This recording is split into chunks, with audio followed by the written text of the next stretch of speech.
Sim? Boa noite a todos. Vamos dar início. Já está gravando já. Boa noite a todos. Vamos dar início à nossa reunião mensal da Urologia Funcional e Urologia Feminina. Hoje temos um convidado especial, o professor Kleber Crucino. Ele é ginecologista do CAISM, mas com uma especialização em ultrassonografia. E o tópico hoje é a avaliação do trato urinário superior em crianças, contribuição da ultrassonografia. Acho que podemos começar com a tua apresentação, né, Kleber? Depois o Juliano separou alguns casos fáceis para você discutir. Ótimo. Muito obrigado aí, boa noite a todos, obrigado pela presença. Vou tentar passar um pouco da experiência nesses anos com as uropatias obstrutivas, né? Bom. Opa, saiu, né? Isso, só o senhor avançar aí, né? Avançar? Vamos ver? Peraí. Não. Aperte de novo. O senhor está no último slide. Volta lá para o primeiro. Opa, tá certo, tem razão. Desculpa, eu não tinha percebido ali. Não tem problema. Olha lá, vamos lá. É isso daí, vamos lá. Bom, então, a primeira coisa que eu acho que é para a gente discutir é que a dilatação do sistema coletor renal acomete de 1 a 2% de todos os fetos, tá? E isso compreende um espectro muito grande, né, das uropatias obstrutivas. Por isso a necessidade de você... deixa eu só desligar que está dando um eco aqui no meu celular.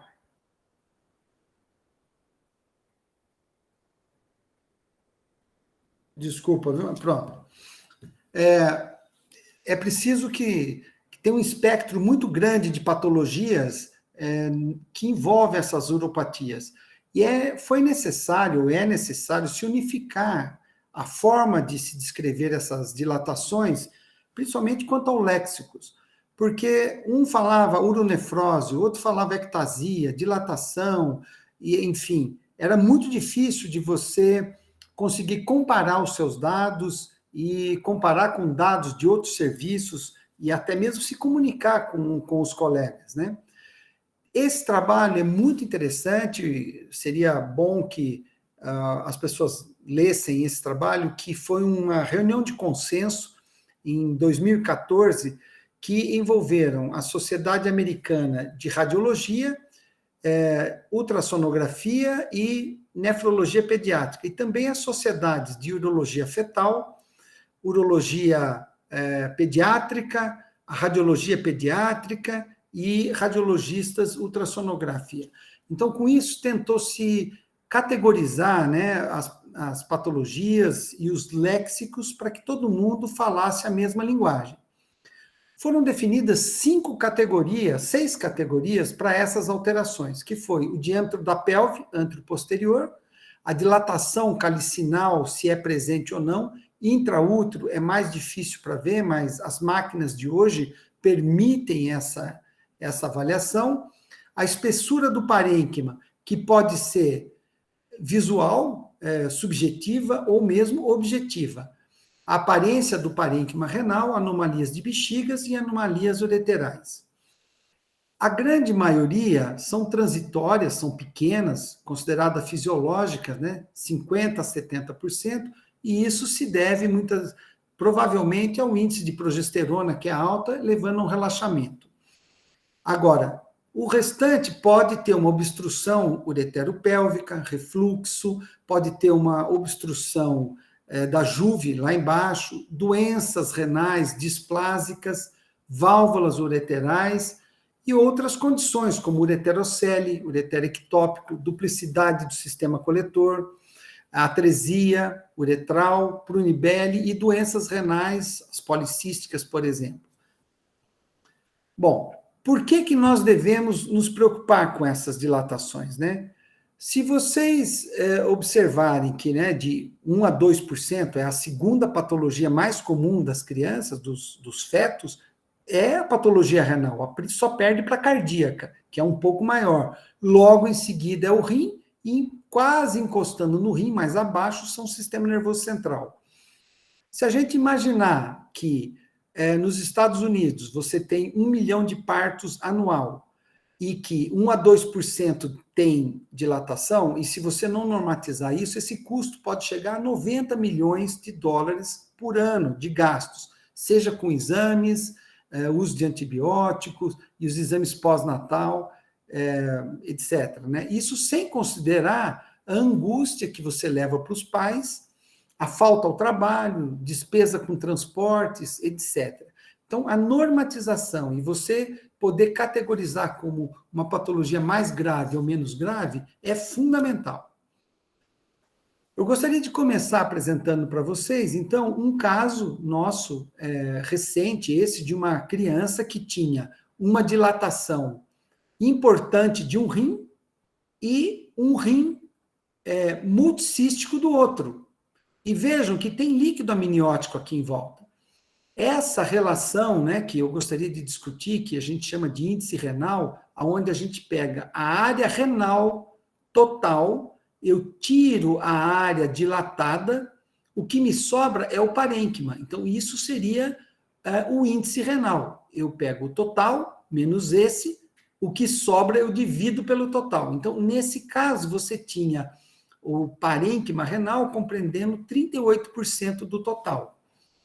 Bom, avaliando, olha, tinha a espessura que você pode ver objetiva ou subjetiva, e quando você tem uma grande dilatação, você perde o parâmetro de relação córtico-medular, e ele tinha vasos acessórios aqui, né? Um vaso polar nesse rim. A dúvida que restou para nós é, devemos intervir ou não frente a um líquido aumentado? Nós decidimos que sim, para tentar poupar um pouco desses néfrons que sobreviveram, que estavam vivos ali ainda. Então, nós temos aqui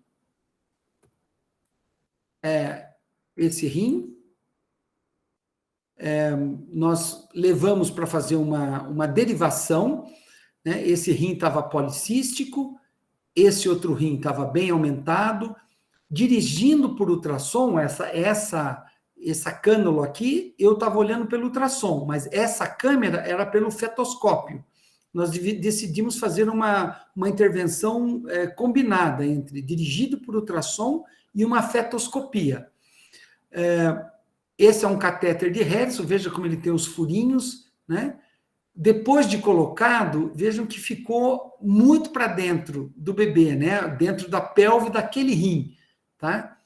Então, com o fetoscópio, a gente pegou com a pinça, pegamos esse cateter que ficou aqui na pele do bebê, isso aqui é a pele do bebê, e puxamos um pouco para frente, tá vendo? Para que aqueles furinhos não ficassem fazendo um urinoma ali no reto peritônio, ou mesmo que esse cateter entrasse para a pelve do rim, né? Então, a gente puxou um pouquinho, olha lá, tá vendo? Puxamos, posicionamos ele corretamente, entramos pelas costas do bebê, tá? Então, o cateter ficou ali bem posicionado, e nós vamos ver como ficou o restante, tá? Então, ó, dá para ver? Olha os furinhos, tá tudo bem, né? Saindo da pele. A membrana amniótica está em cima, tá? Bom, ele continua, mas aqui já é o pós-operatório, vocês viram, ó, o rim esquerdo que a gente colocou o cateter, o rim direito com os cistos, e olha o cateter ali que aparece saindo, né? Parte na pelve e parte saindo. A evolução, um rim que está excluso do ponto de vista funcional. Esse rim aqui, ele está a textura alterada, né? Eu fiz um trabalho sobre isso, com alometria, a partir de que momento ele muda, a gente pode discutir isso depois. E esse é o rim já drenado, e você já começa a observar um pouco a diferenciação entre a cortical e a medular. Olha o cateter aqui na pelve e saindo, e o vaso é uma bifurcação precoce nesse rim aqui desse bebê, né? Que foi drenado. Tá vendo? Olha a relação córtico-medular já apresentando, embora a região cortical esteja alterada, mas você consegue ver um pouco essa diferenciação. E o índice renal, que era de 38%, agora foi para 81%. Interessante que, nesses casos de patologias renais, eu sempre olho os pais, porque existe uma correlação genética muito grande. Então, o rim esquerdo, aquele rim que a gente derivou, era o esquerdo do bebê. Esse é o rim esquerdo da mãe, ela tem uma artéria polar. E o pai tinha uma bifurcação precoce, olha lá. Quando o vaso chegava, ele bifurcava antes de entrar no rim. Nenhum dos dois com repercussões clínicas. Aqui um outro caso agora, né, mostrando a mãe e o bebê com uma simbiose também aí. Essa mãe tinha uma malformação milleriana, que ela tinha um útero bicorno, aqui está o útero à direita, a gestação estava à esquerda, a mãe tinha um rim único, ela tinha uma dilatação que poderia ser fisiológica, mas investigando ela tinha uma artéria que passava aqui, né? Ela vinha lá da aorta e era uma artéria polar cruzando sobre a junção pielo-ureteral, da JUP, né? O feto, na evolução, apresentou também uma dilatação, e vejam, uma dilatação igual da mãe, tá? Passando agora para as crianças, já um recém-nascido, esse caso era do Caísme, uma criança que a gente acompanhou intraútero, que ele tinha uma ureterocele, ele apresentou uma exclusão do rim direito, né? Houve uma atrofia completa. Vocês veem que ele tinha uma ureterocele e já, porque como ele está com uma função já muito reduzida, o ureter fica pouco dilatado. Esse é uma outra criança que tinha uma bexiga com o ureter bem dilatado. Vocês veem a bexiga, olha o tamanho da ureterocele, ó, que projetava para a bexiga. Embora a ureterocele seja uma patologia ureteral, a gente tem uma tendência a considerar essa patologia como da bexiga, embora seja do ureter, né? Uma imagem de reconstrução 3D, mostrando como que é visto, né, uma projeção da ureterocele, a gente consegue fazer esses tipos de corte. O acompanhamento dessas crianças, vocês vejam que o antibiótico, mesmo de uso profilático, ou às vezes como tratamento, uma criança que usa Rocefin, por exemplo, mas essa criança era pequena, ela usava profilaticamente porque ela tinha dilatação de um polo do rim, e ela desenvolveu uma litíase, ou às vezes se fala em falsa litíase, porque essa precipitação aí pode se desfazer com facilidade, mas o acompanhamento dessas crianças transcende só você ficar restrito ao rim, veja que você tem outras repercussões. Uma outra criança que tinha uma dilatação do rim, uma dilatação da pelve renal e tinha vasos atípicos. Só relembrando um pouco, né? A artéria renal, ela cruza em cima da veia cava e vai para o rim direito. A veia renal direita, ela é menor do que a veia renal esquerda. E isso é curioso, talvez, né, uma das hipóteses, por essa veia ser maior, ela tem mais chance de ter anomalias, né, tributárias e assim por diante. Então, é mais raro você ter alterações do lado direito. Bom, mas veja o que a gente encontrava nesse caso. Você tinha a veia cava inferior aqui, ó, e uma artéria passando retrocaval, e uma por cima da cava. Ela tinha duas artérias. O interessante é que esses vasos, eles não entraram num sentido longitudinal do rim, mas na transversal. E mesmo na transversal, ela comprimia o ureter, dando dilatação a montante. Um outro caso de bifurcação precoce, né, mostrando a dilatação anterior, eu acho é muito comum isso, eu acho que é a grande maioria. Nesse caso, eu tenho utilizado, já tentando construir uma curva de aprendizado sobre elastografia. Então, você tem o rim direito, o rim esquerdo, e a elastografia ela é alterada. Olha esse índice, 3,75 no rim sem dilatação e 3,26 no rim com dilatação.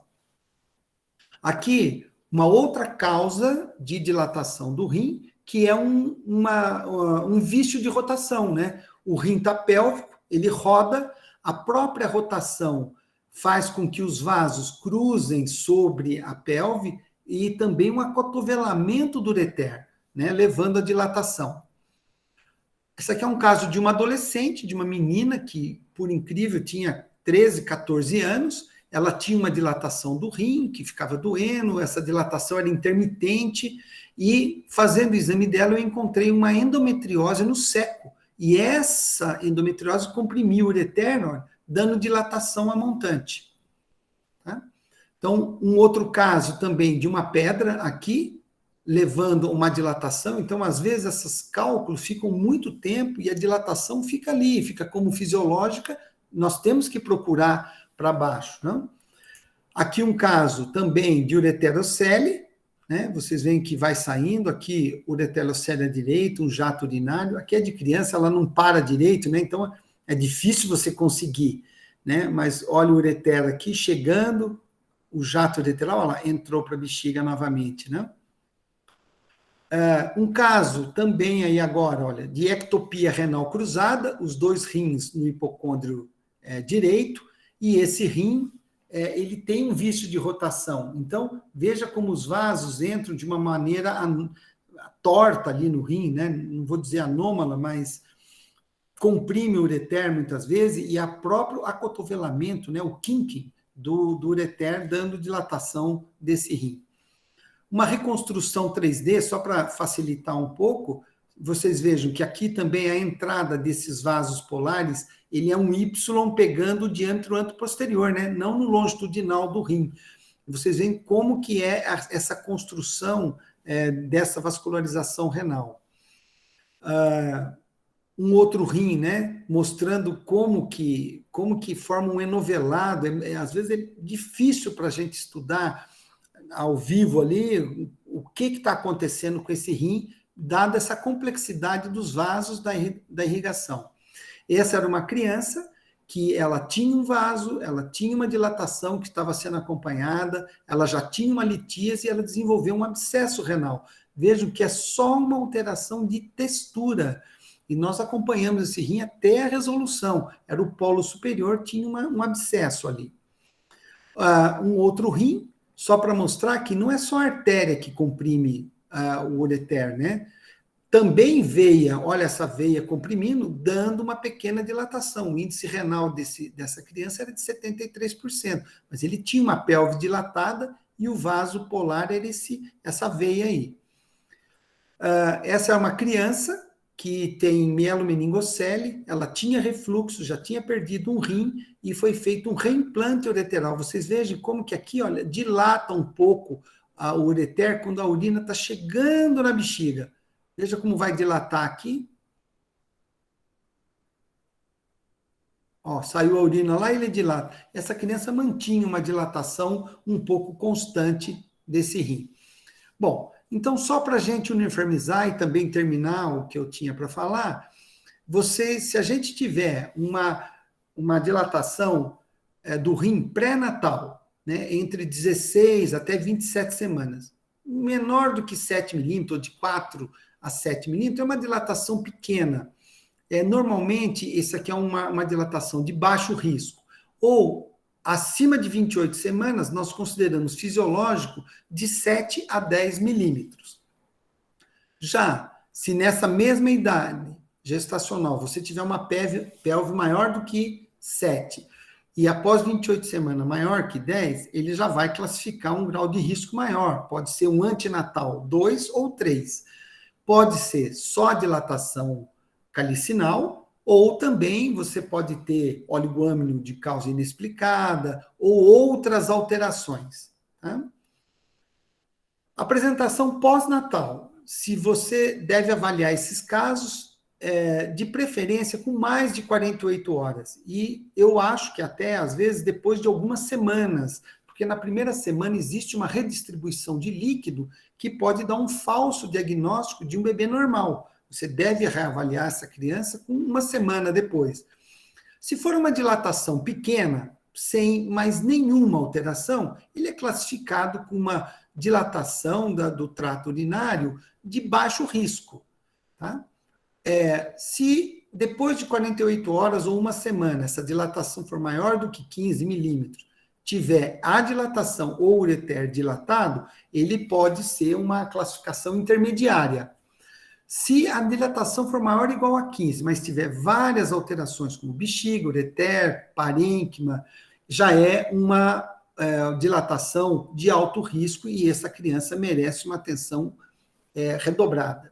Como que nós vamos gerenciar no antinatal, então? Se for uma dilatação pequena, você não precisa ficar fazendo tantos exames, faz mais um exame, e depois que nascer você repete. Se continuar dessa maneira, os controles são mais brandos, o investimento aqui é menor. Se esse risco for aumentado, você vai ter que fazer exames seriados para ver a quantidade de líquido amniótico, observar o momento, o manejo e o momento adequado do nascimento dessa criança. E aqui, vejam, já é importante o acompanhamento de um especialista, de um urologista pediátrico, um urologista ou um nefrologista, para que acompanhe essa criança. Então, como que nós vamos fazer isso no diagnóstico? Se ela tiver de baixo risco, o acompanhamento é bem mais tranquilo, de 1 a 6 meses, você não precisa fazer urografia excretora, antibiótico, fica a critério do clínico, mas é um acompanhamento mais tranquilo e você vai falar para esse pai e essa mãe ficar tranquila. Se você classificá-lo como um risco intermediário, você também pode ir acompanhando e todos os exames vai ficar a critério do médico assistente titular, né? Se ele vai investigar ou não, mas ele pode só acompanhar. Se a classificação for 3 de alto risco, então aí sim o acompanhamento é mais rigoroso, a uretrocisto é recomendada, porque existe uma associação entre refluxo e dilatação a montante de 30% a 40%, o uso de antibiótico e o scan funcional fica a critério do médico titular também. Era isso que eu tinha para apresentar. Agora, eu acho que a gente pode discutir sobre esses achados e os casos clínicos. Muito obrigado, Kleber, pela apresentação. Eu fiquei com uma dúvida ainda, Kleber. Como é que você diferencia dilatação de obstrução? Ou você acompanha para saber como ele se comporta?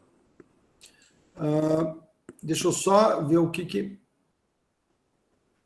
a tela tá normal aí para vocês? Não, para mim está... O senhor tem que parar o compartilhamento da tela. Está aqui, interromper, pronto. Isso. Opa, eu achei ali. Ok. Desculpa, como é que é mesmo, doutor? Como é que você diferencia obstrução de dilatação?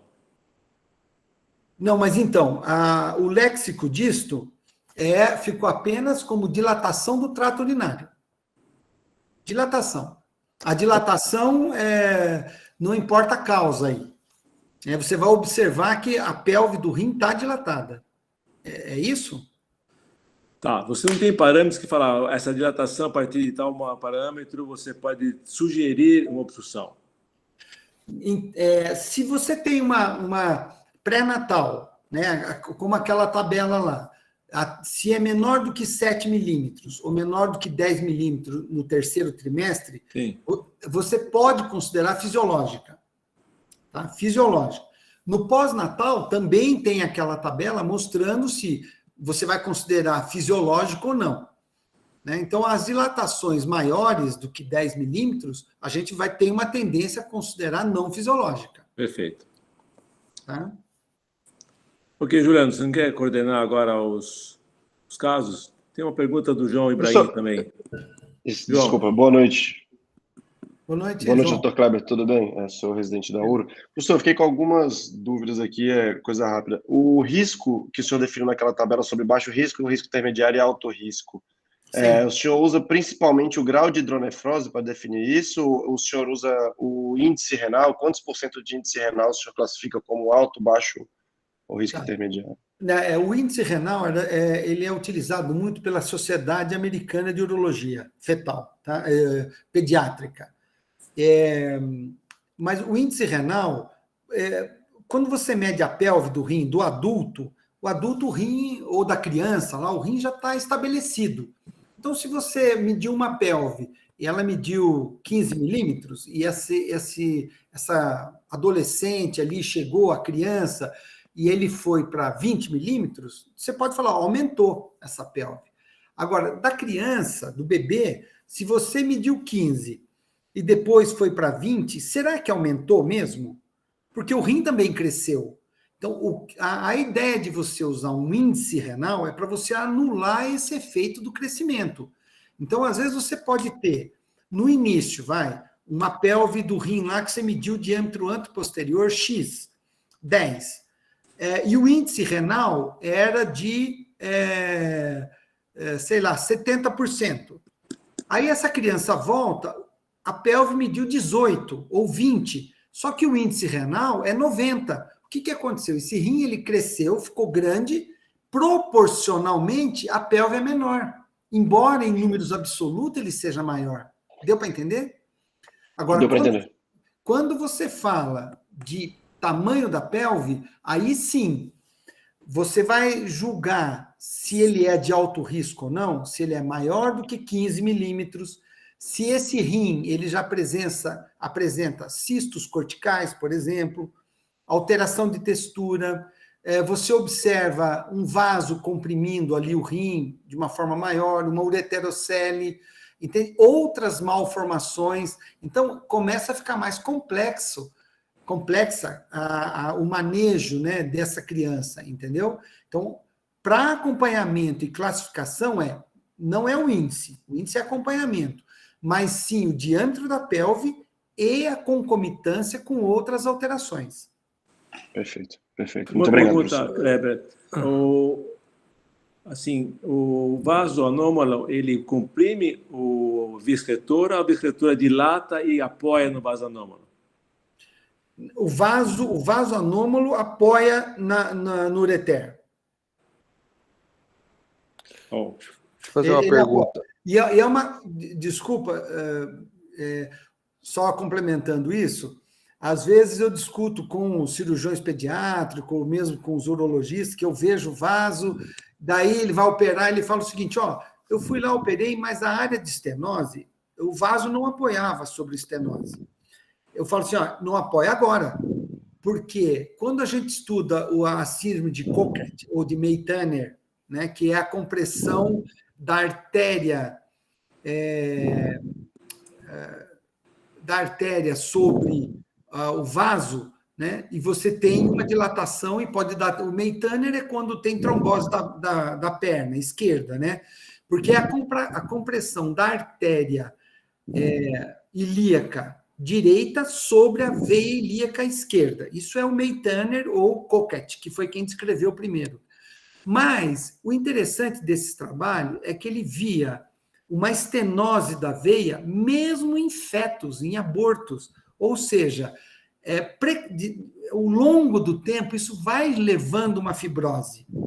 Eu acho que, por analogia, a mesma coisa deve acontecer no vaso, porque, inicialmente, o rim da criança é mais estreito. Então, o vaso fica apoiando sobre... Isso é a minha hipótese, tá?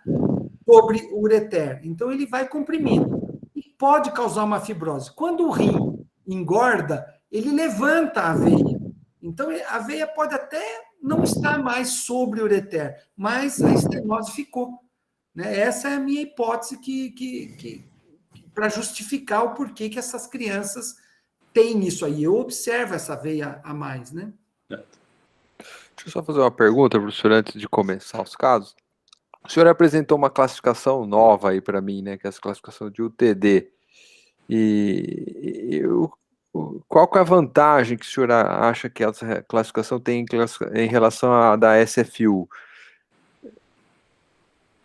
Sim, olha, a vantagem é você normatizar e todo mundo falar a mesma linguagem, principalmente os léxicos, né? Porque se um fala uronefrose, o outro fala ectasia, o outro fala leve, moderado e grave, o outro coloca em vários graus, é difícil a gente comparar o resultado de um centro com o outro.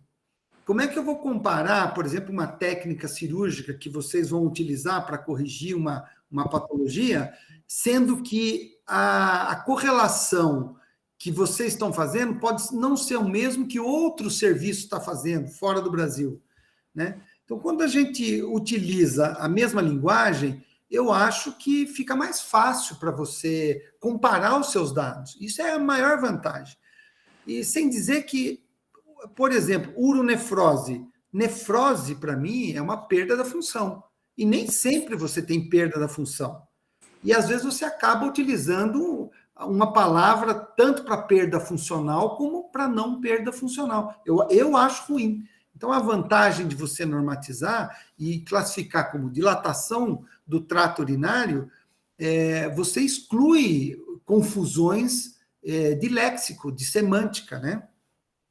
Não, porque eu acho que na classificação da SFU a gente tem essa oportunidade, né, de comparar, de conseguir, com 5 graus, determinar se uma hidronefrose progrediu ou manteve-se estável. E nessa classificação o senhor apresenta alguns parâmetros que envolvem o trato urinário inferior, né, a bexiga. E aí eu fiquei um pouco...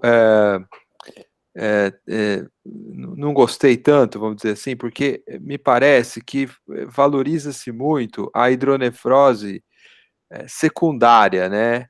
E a hidronefrose primária, distúrbios obstrutivos, ela acaba perdendo um pouco, porque o alto risco e o baixo risco aí na sua classificação, nessa classificação que o senhor apresentou, ela envolve os parâmetros lá de baixo, né? Sim. Então, eu fiquei um pouco confuso, porque, na verdade, a gente quer muito saber, como clínico que está acompanhando um caso de hidronefrose, se realmente essa dilatação que o Dr. Carlos salientou no começo, ela leva ou não a prejuízo de função. E nem sempre isso depende da bexiga, né? Às vezes isso depende só do distúrbio obstrutivo. Sim. Não existe a classificação perfeita, né? Nesse mesmo trabalho do consenso aí, que o SFU também participou, sugeriram que, num futuro, se fizesse uma reavaliação dessa classificação, né? Mas você pode usar a medida da pelve para comparar, né? E eu sempre procuro diferenciar, né? Pela SFU, quando é uma dilatação grau 1 mínima, um grau 2 que a pelve é um pouco maior, o grau 3 que você tem os cálices dilatados, né? E o grau 4 quando tem um afilamento do parênquima. Eu utilizo as duas classificações, tá? Mas também dou a medida. Então, eu acabo utilizando as duas. Não sei se todo mundo faz isso, eu conheço as duas e utilizo. Mas você tem razão.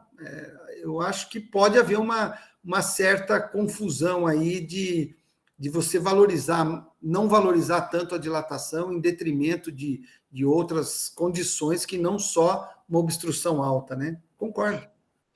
Bom, vamos lá, Jefferson. A gente vai mostrar um caso no início aí, professor, que vai precisar muito da comparação da dilatação. Pode começar, Jefferson. Beleza.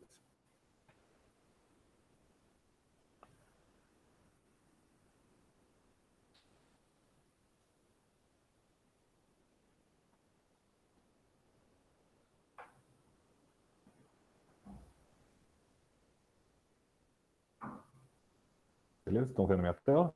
Começa pela Helena, viu, o Jefferson? Oi? Começa pela Helena. Pela Helena? A menininha Helena. É o primeiro caso mesmo. Ok. Boa noite, meu nome é Jefferson, sou R4 da Urologia. Vou começar apresentando esse caso, uma paciente HJS, feminina de 1 ano e 6 meses. Uma paciente que deu entrada aí com a gente, um quadro de uma ITU febril de repetição, tendo apresentado 3 episódios no último ano, sendo que o último episódio necessitou de tratamento com antibiótico injetado. Uma paciente nascida a termo, sem intercorrências, e que tem um relato de ter realizado um pré-natal com obstetra, com ultrassom, né, mas sem registros desses exames. No exame físico, uma paciente rígida, peso e altura adequados para a idade dela, genitália de aspecto também adequado para a idade. Nos laboratoriais, uma função, uma creatinina de 0,4 adequada para a idade, um HB de 13, uma urina 1. com leucocitúria, né, e com hemácias, e uma urocultura negativa, mas uma paciente em uso de cefalexina profilática. Seguem as imagens do ultrassom dessa paciente. Nós temos um... Professor, o senhor gostaria de comentar ou posso... Não, pode falar. Posso falar? Sim. Beleza. Então, um rim direito, sem, a princípio, sem dilatações, sem uretério hidronefrose, de parênquima também preservado, e o rim esquerdo, demonstrando aí um acentuado grau de hidronefrose. Podemos acompanhar o ureter também, que foi visto, mantendo a hidronefrose, a dilatação ureteral aí no ureter médio, até a entrada dele na bexiga, aqui no ureter mais baixo, aqui mantendo o trajeto com esse espessamento dele. Portanto, no ureter hidronefrose esquerda, com rim direito de calibre normal e sem sinais ecográficos de nefropatia crônica. Foi solicitado também um uretrocisto miccional para esse paciente, como podemos ver aqui na fase antes do enchimento. Não há nenhum defeito de fusão de estruturas posteriores, né, nas vértebras dessa paciente. Aqui, começando o enchimento, vimos que não há sinais de refluxo vesicoureteral. Né? Aqui, quando começa a fase miccional, também não há, mantendo sem refluxo vesicoureteral nesse paciente, portanto, descartado. Espera aí, Jefferson. Ô, João, é uma paciente com uretério hidronefrose sem refluxo. Qual a sua possibilidade diagnóstica? Professor, ela pode ter uma alteração do implante ureteral, ou ela pode ter uma ureterocele também, sendo obstrutivo. Tá, o ureterocele apareceria no ultrassom ou na eletrocistografia, não tem ureterocele, só tem uma doença. Marina, qual a doença? Podemos pensar numa estenose de Juve? Existe o diagnóstico de estenose da Juve?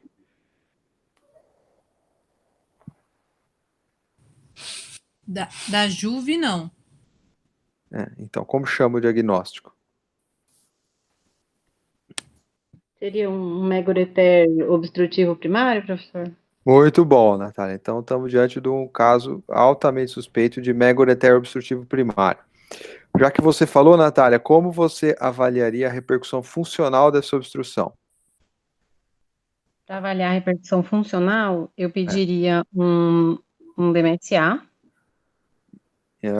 E pediria também um DTPA com diurético, né? Perfeito. Dr. Kleber, nesses laudos onde você tem uretério e hidronefrose, qual a preocupação maior do senhor com os laudos?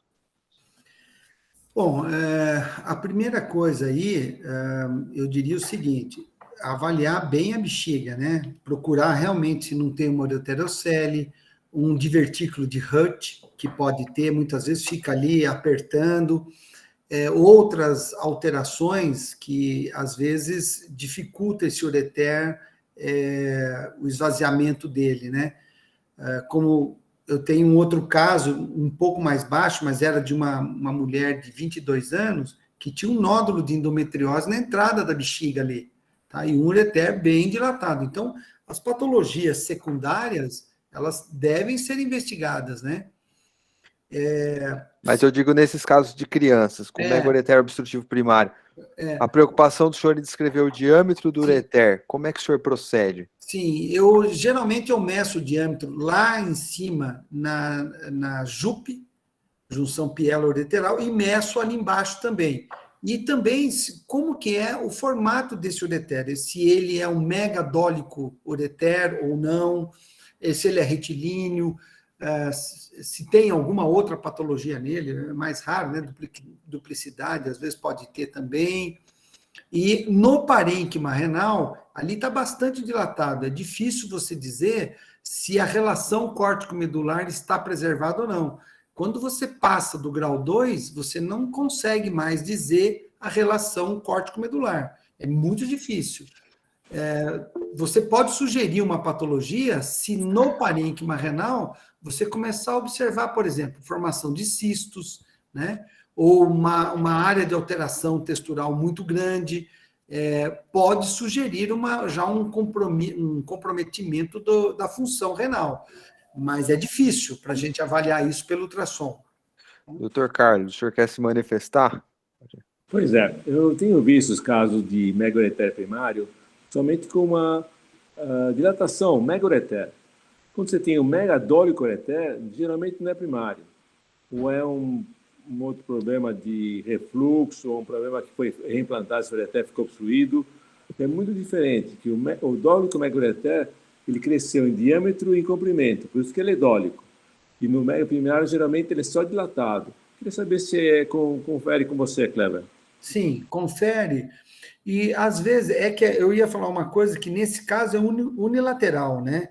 Mas, se fosse bilateral, por exemplo, eu poderia pensar num Prunibelli, né? Que daí o Prunibelli é uma alteração genética, tem um marcador genético para isso, já está definido, e é interessante porque ele compromete a musculatura da parede abdominal e da bexiga e ureter, né? Fica dilatado. Não mexe, é diferente do Hirschsprung, por exemplo, você só tem dilatação ali, bexiga e parede abdominal. Como é unilateral, eu acredito que não, a gente excluiria isso também, né? Como diagnóstico diferencial. Se fosse bilateral, teríamos que pensar sobre isso, né? Eu fiz a pergunta porque a gente valoriza muito um trabalho que tem, esqueci agora o autor, mas ele correlaciona o prognóstico desses casos com o diâmetro do ureter, e a conclusão é que os diâmetros ureterais acima, igual a 1,2 centímetros, né, são piores. Então, a gente usa muito esse valor, né, de 1,2 centímetros para tomar a decisão. Mas, óbvio, a gente não toma decisão isoladamente, mas é um dado que tem que ser levado em conta, principalmente os residentes que estão acompanhando, toda vez que virem um ureter maior que 1,2, é outra história. Pode continuar, Jefferson. E esse 1,2, eu não conheço esse trabalho. Às vezes, a dilatação desse ureter é variável, depende da filtração renal. É por isso que eu perguntei para o senhor, porque o trabalho, ele fala o maior diâmetro. Não Então, sabe se é obtido, né? Talvez. Exatamente. Eu concordo com o senhor. Depois a gente vai mostrar um outro caso que tem uma área, pode acontecer de uma área ficar muito mais dilatada que o restante, né? Pode adiantar, Jefferson. Beleza, professor. Portanto, como a Natália disse, solicitamos o DMSA para paciente, que veio aí, né, com um rim direito com 64% de função, rim esquerdo 36% do total, e presença de cicatrizes aí renais à esquerda. O DTPA, como podemos ver, uma falha da excreção do contraste aí no rim esquerdo. Então, volta um pouquinho, Jefferson. Doutor Carlos, olha essa curva aqui horrorosa, aqui, ó, curva vermelha aqui, ó, ela só cresce, nunca cai. E mesmo depois da furosemida, decaimento mínimo, né? Então, é uma uropatia obstrutiva bem grave, vamos dizer assim. Já a perda da função mostra que... já denuncia o problema, né? Ok. Pode avançar, Jefferson. Beleza. Portanto, como laudo, como o professor disse, é uma função glomerular reduzida à esquerda com sinais, né, de dilatação e obstrução funcional, aí com resposta insatisfatória ao diurético. Deixa eu fazer umas perguntas, então. João, você novamente, você indicaria um tratamento endoscópico ou você indicaria um tratamento mais invasivo? O tratamento endoscópico ele pode ser tentado, mas nesse caso acho que já tem uma perda importante da função renal desse paciente. Acho que um reimplante ureteral seria mais adequado. Você não quer arriscar. Que tratamento endoscópico você está pensando, João? Poderia ser uma dilatação com balão, né? Uma dilatação com balão, porque ele pode ter área fibrótica na região distal do ureter de reimplante na bexiga. Perfeito. Você saberia dizer até que ponto chega o sucesso dessa técnica? Entre 85% e 90%, professor. 80%. Muito bom. Natália, dentre as técnicas de reimplante, que técnica você escolheria? Uma técnica laparoscópica, aberta, intravesical, extravesical?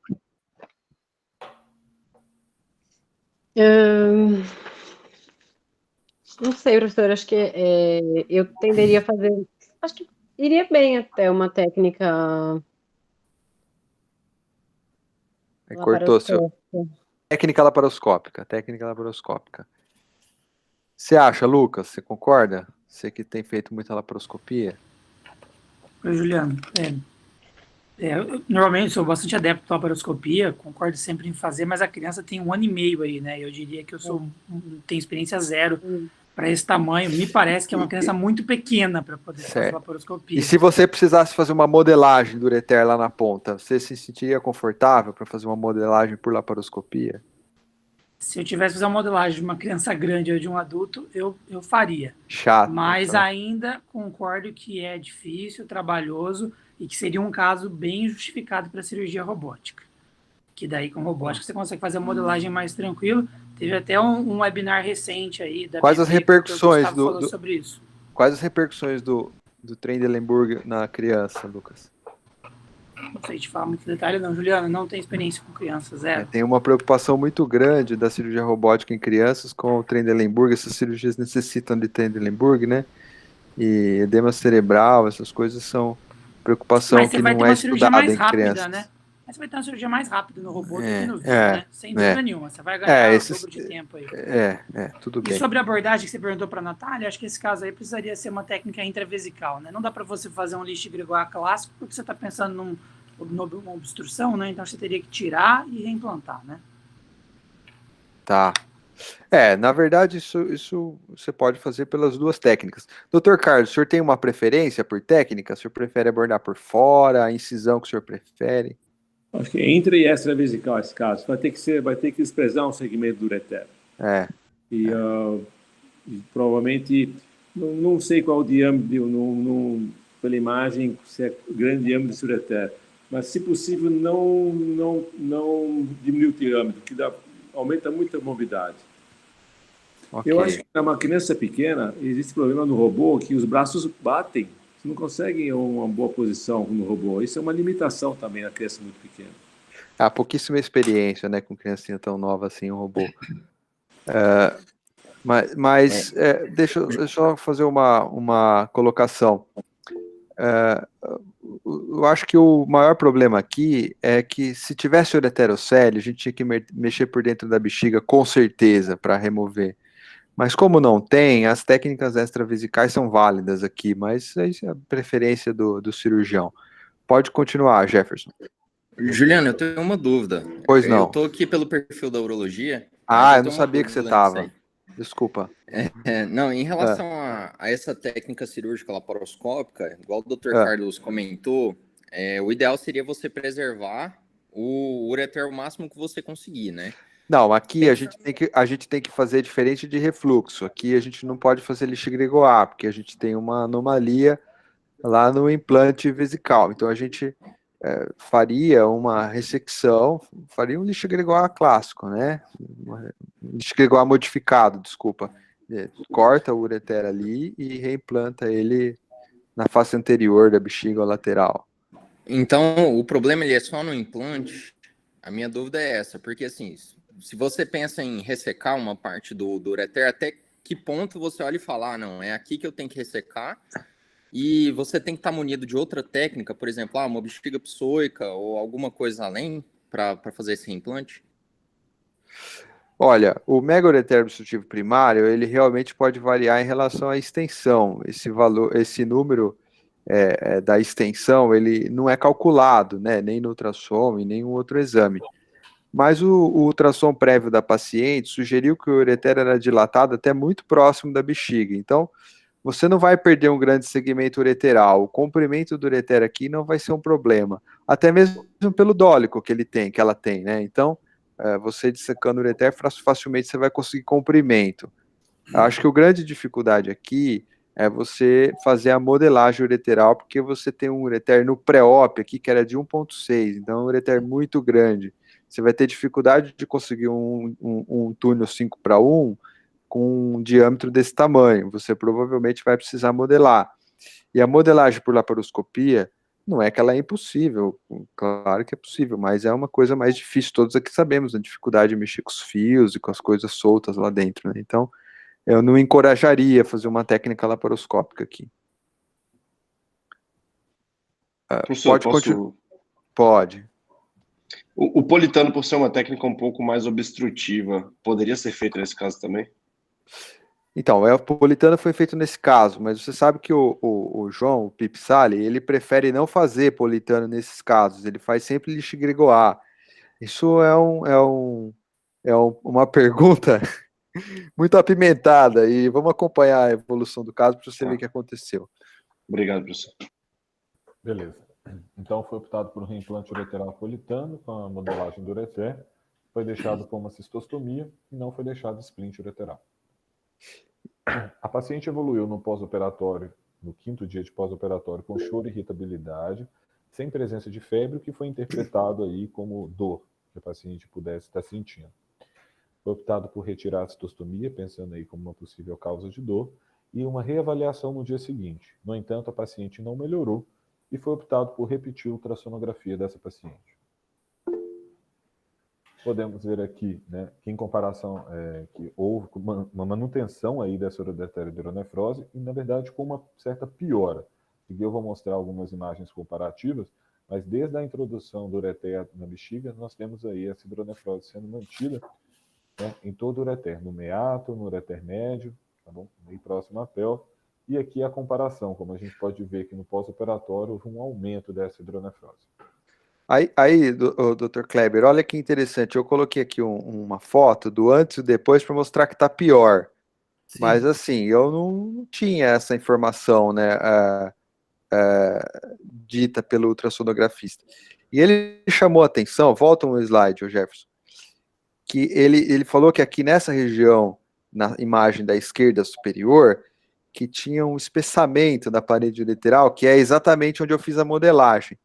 Então eu fiz questão de chamar a atenção que eu não deixei nenhum catéter por dentro, não deixei o splint, né, nem duplo J, nada, e pareceu assim, que as paredes ureterais, pelo laudo do ultrassonografista, as paredes ureterais na modelagem edemaciaram e a drenagem urinária está prejudicada. O senhor tem alguma preocupação em fazer esse laudo? O que o senhor acha dessa abordagem do ultrassonografista?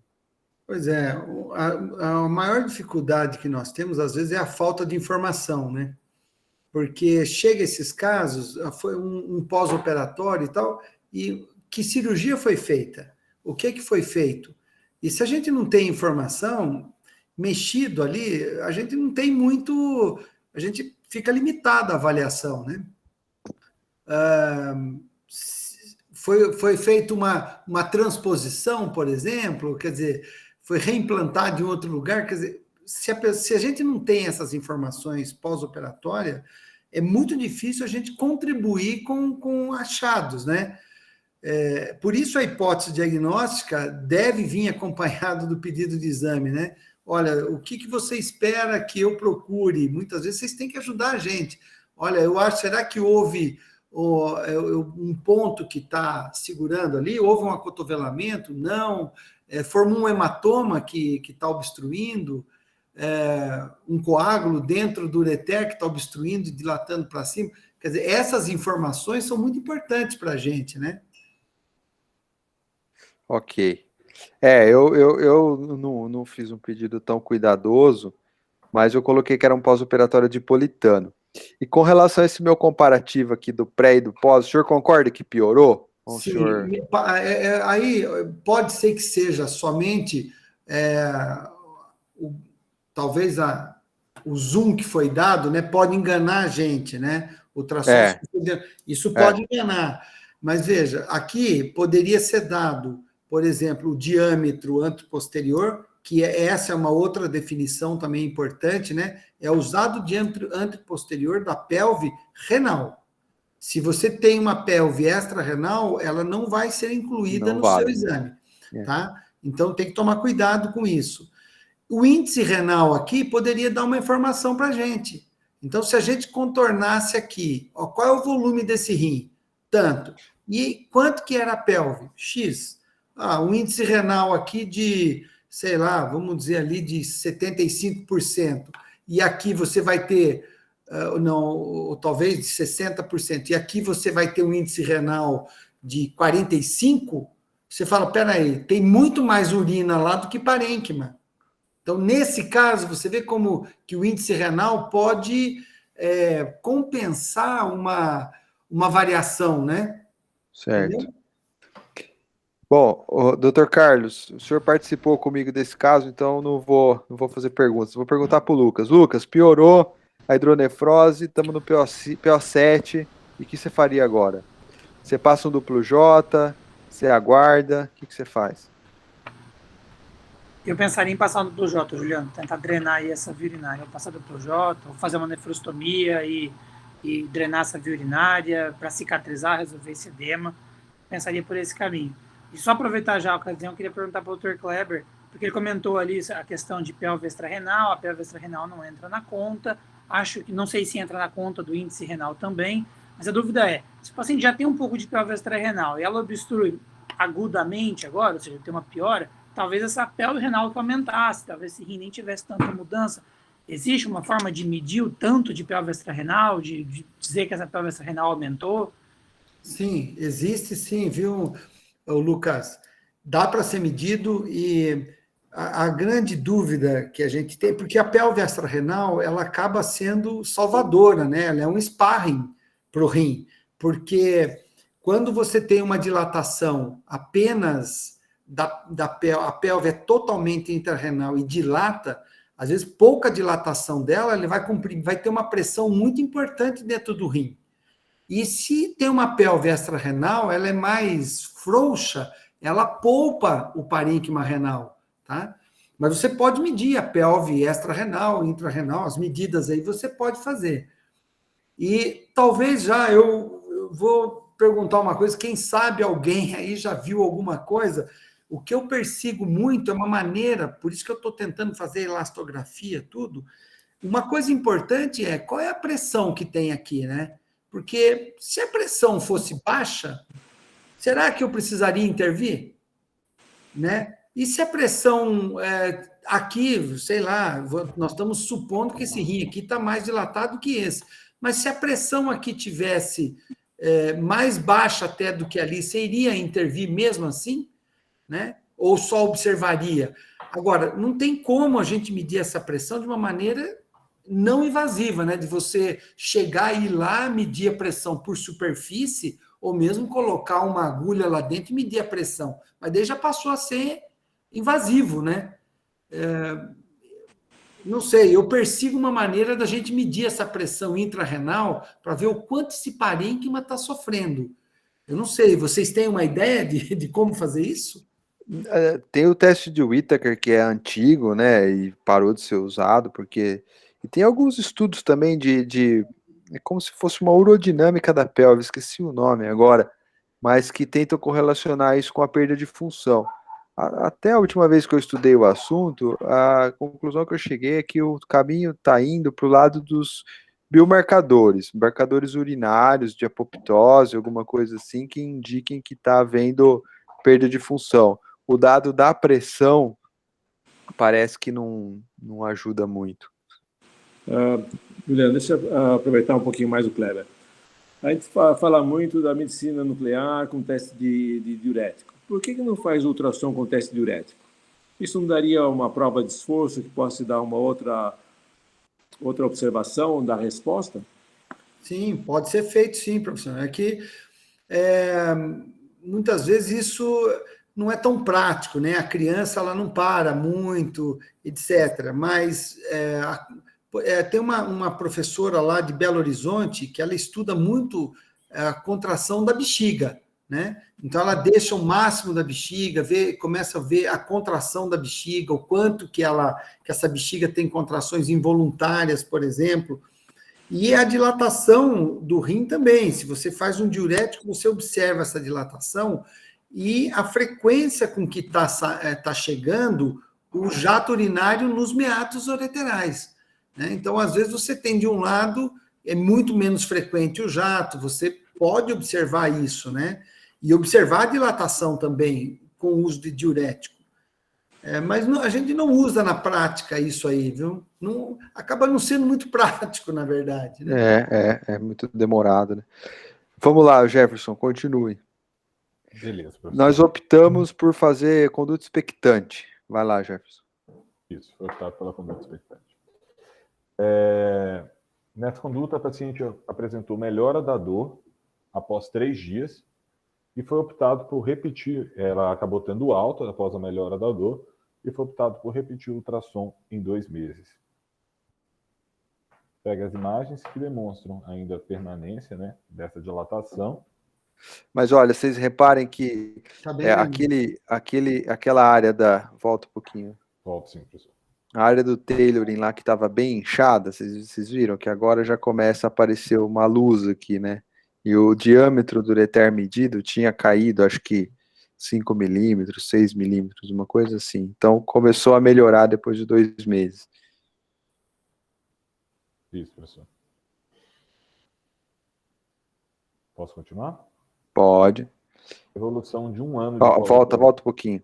Aqui, ó, a imagem do rim como um global, né, mostrando uma aparente melhora aqui da dilatação. Acho que não tem muita dúvida. E aí avança o caso. Aí eu já estava mais tranquilo. Uma coisa, né, Juliano, também aí, é que assim, a pelve desse rim e também do ureter, quando ela tem uma dilatação, ela fica frouxa, né? Mesmo depois que você opera, qualquer coisa que aumente essa pressão, por isso que a gente falou lá, como é que era essa pressão aí? Porque melhorou depois de alguns dias, né? Essa pelve meio frouxa, ela vai permanecer, né? Mas se o senhor reparar, nesses casos de mega é um pouquinho diferente de JUP, né? Porque o senhor fala muito do diâmetro da pelve, mas nos casos de mega, o ureter abaixo da JUP, ele funciona como amortecedor, né? Então, a pelve não dilata tanto quanto na JUP, né? Mas tem esse detalhe. Mas no pós-operatório, no tardio, o senhor vai ver que melhorou bem. Pode avançar, Jefferson. Aí nós optamos por conduzir essa criança conservadoramente, obviamente. Tirei o antibiótico, ela ficou completamente bem. Ela voltou esses tempos no consultório com ultrassom depois de 1 ano. Mostra o exame, Jefferson. Mostra, professor. O senhor quer comparativo também? Houve uma diminuição importante, né, da ureterohidronefrose dessa paciente. E aqui, comparativamente, o inicial que ela tem, depois. Então aí o senhor veja, né, que o ureter era bem dilatado desde aqui do princípio, e agora não é mais, e a imagem do ureter retrovesical que tinha desapareceu, ó, volta lá, Jefferson, aquela global. Aqui ele fazia um corte da bexiga, aparecia o ureter aqui embaixo, né? Agora não aparece mais e tá tudo ok. Lá em cima, ó, a gente ainda tem um pouquinho de dilatação ureteral nessa imagem do centro à direita, mas é bem menor do que tinha no começo.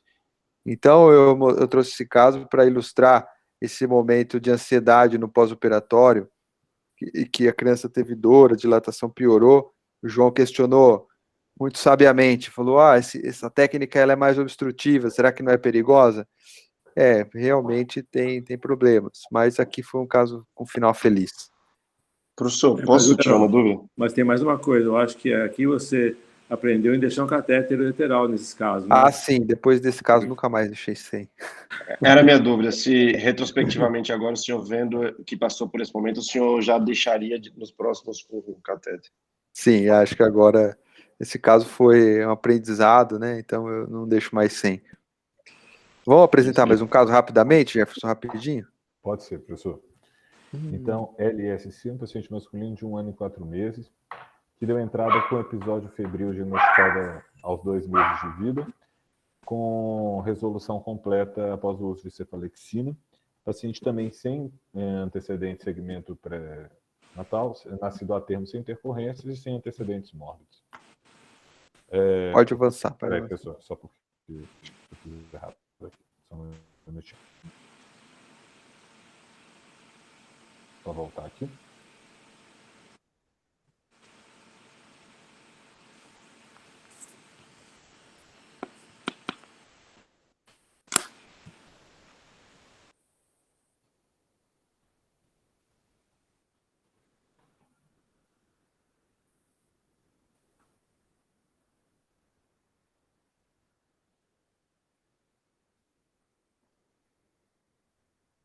Bom, desculpa.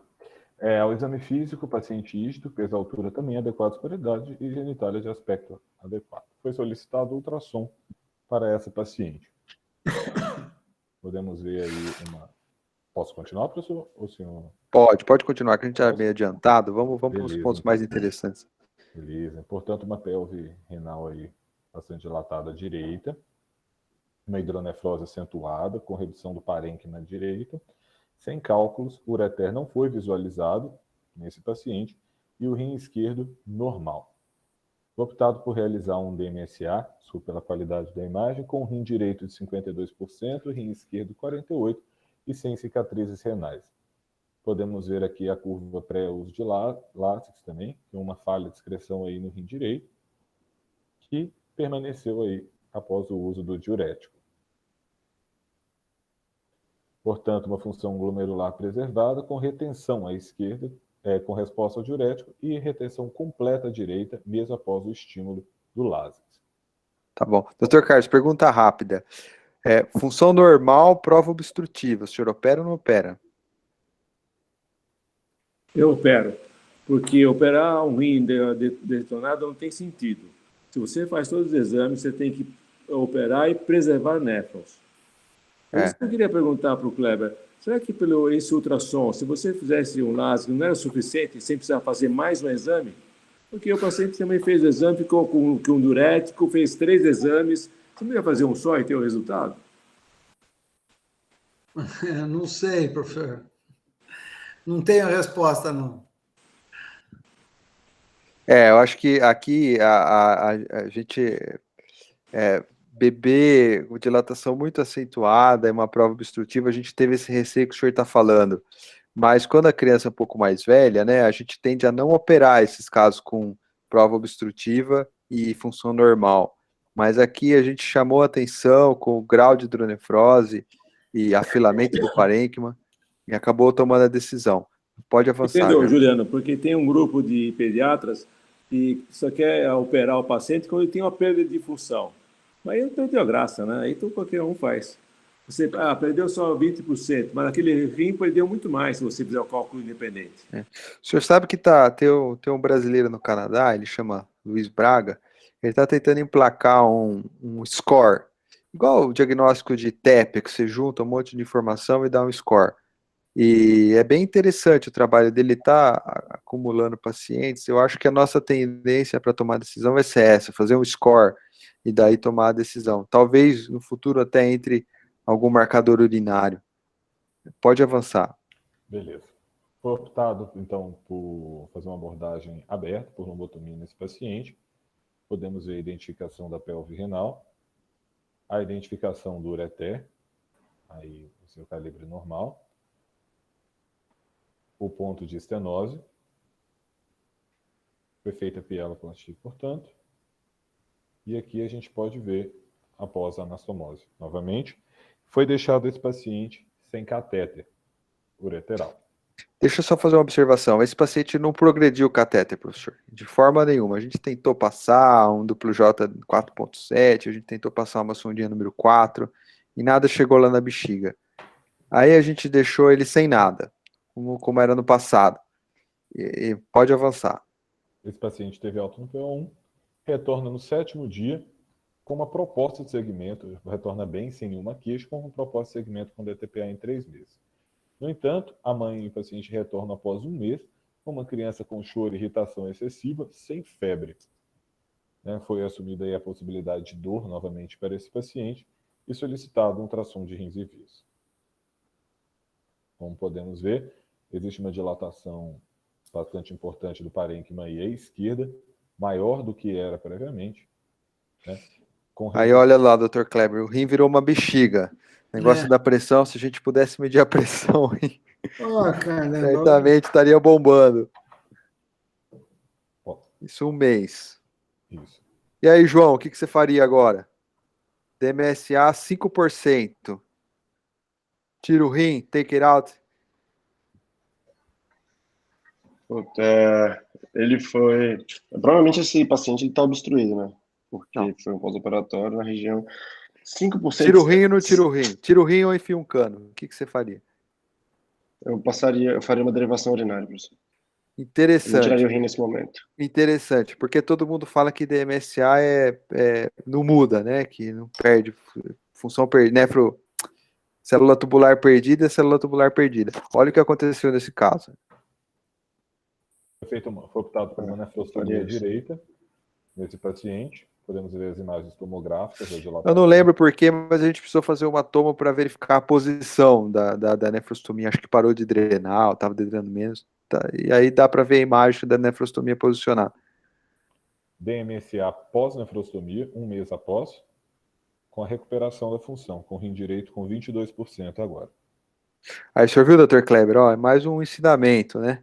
Então, esse paciente, a gente fez aquele DMSA precocemente, né? Depois da obstrução. E com a drenagem do rim, a gente teve restabelecimento aí de boa parte da função. É claro que a gente partiu de uma função normal, né? Se não me engano, era 48% no pré-op. Então, a gente teve uma perda de néfrons nessa intercorrência, mas não é um rim para nefrectomia. Você vê, mas aquele caso que eu apresentei da criança, que a gente drenou a dúvida, porque se você vai olhar na literatura, ele fala, ó, se o líquido amniótico está normal, você não precisa fazer nada. Mas não é possível, porque você vê um rim dilatado, aí se não fosse feito nenhuma intervenção, teria perdido o rim. Você recuperou o rim dessa criança. Né? Foi para 22%. Não tem lógica, no meu ponto de vista. Eu acho que tem muito a ver com o que o Dr. Carlos falou aqui. A maioria dos dados acumulados na literatura são dados passados, né? Muito passado. E aqui a gente está lidando com dados muito precoces, né? Então, acho que esse que é o problema, né? A gente não tem padrões para esses dados tão precoces, né? Tanto nessa área quanto na questão do senhor. Pode avançar. Beleza. Foi optado, então, por fazer uma nova pieloplastia aberta para esse paciente. Ressecção da anastomose prévia tinha presença de fibrose. O procedimento realizado sem intercorrência evoluiu bem no pós-operatório após a retirada da nefrostomia e foi solicitado novo DMSA e novo DTPA para esse paciente. E aí vocês observem agora a curva como melhorou, né? Agora... É que o Jefferson, o compartilhamento está bem em cima da curva ali. Você conseguiria tirar essa tela ali? Dá um ocultar aqui, ó. Já oculto. Desculpa. Ótimo, muito obrigado. A curva após, LASIK. Então, com as vias excretoras pérvias bilateralmente. O novo DMSA, no entanto, mantendo os 22%, paciente com função renal preservada e assintomático. Então aqui, professor, a gente quis mostrar um caso aqui de complicação, mais um caso de complicação, onde a gente tomou uma conduta que não é padrão, né, fazer uma nefrostomia e acabou recuperando, recuperando não, né, mas preservando parte desse rim. O Ivan tinha uma pergunta, Ivan.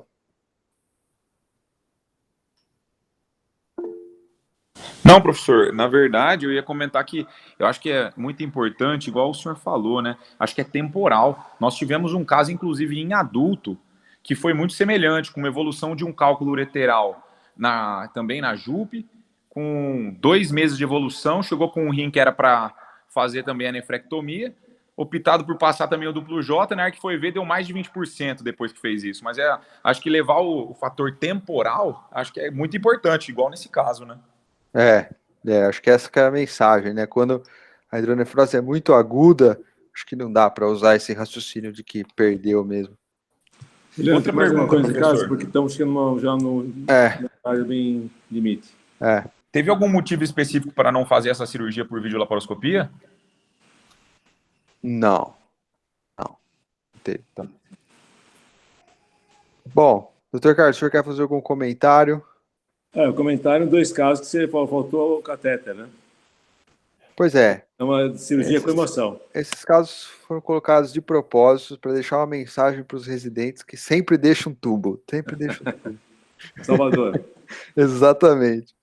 Esses casos participaram da minha formação e hoje eu sempre deixo tubo. Então, agradecer ao doutor. O senhor pode terminar, professor. Já estamos no horário avançado. Eu quero agradecer muito a participação do Kleber Cursino, trouxe muitos ensinamentos. Nós temos que realmente conversar mais com nossos ultrassonografistas, que nem o Kleber, e dar informações para ele poder dar uma resposta para nós. pedir só ultrassom assim é um problema, né? É difícil ele entender o que nós queremos. Então, vale a pena conversar e com isso nós temos uma melhora muito maior do resultado do exame.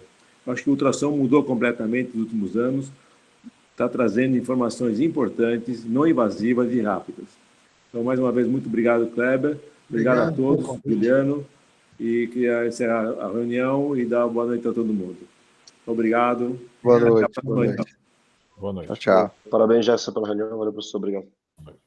Foi muito bom os casos.